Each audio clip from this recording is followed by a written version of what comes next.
Yeah, g'day there viewers, Mr. Shawnee Thompson, not bad, thanks. So, I did a video on the weekend about the EGR cleaning on my 200 series, 2008 model Toyota Land Cruiser. Now, I had a shitload of questions, excuse the French, about the butterfly valves and why I took them out, what do they do, how they work and all that sort of stuff. So I've done a fair bit of research. Now, first of all, I want to make it perfectly clear that I'm no expert. Initially, my thoughts were, there's restriction in the intake line. Let's remove the restriction because it doesn't do anything.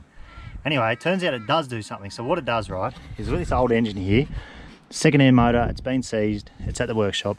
Now your butterfly valves are in here, right? This is where your EGR valves are.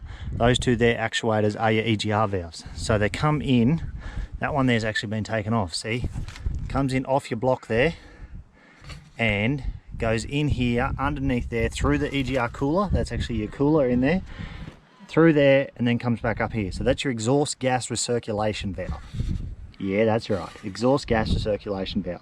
Now your butterflies are in there. So my understanding of it is, so what I've read in the research that I've done is at idle, your butterflies sit half closed. So it's sucking a little bit of clean intake air from your air cleaner per se into here through the butterfly, which is half closed, which makes it suck more exhaust through there.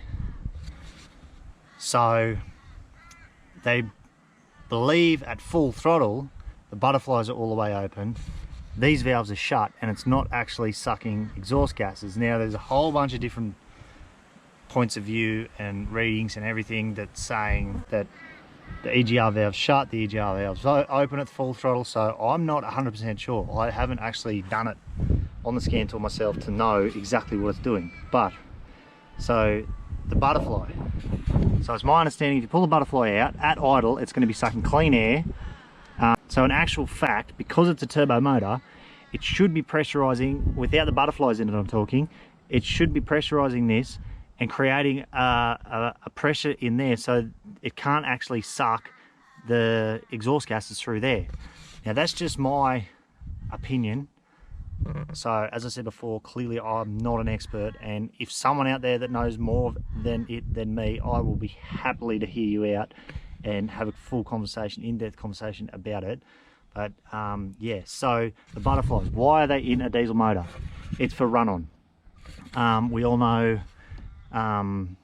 the capper cover breather runs into the intake, creating a little bit of oil, runs into the intake. Obviously you're going to get a little bit of oil in here mixed with your exhaust gases. That's what creates that sloppy crap in the intake pipe. That's why you put a catch can on, that's why we remap them and get the EGRs closed off on it.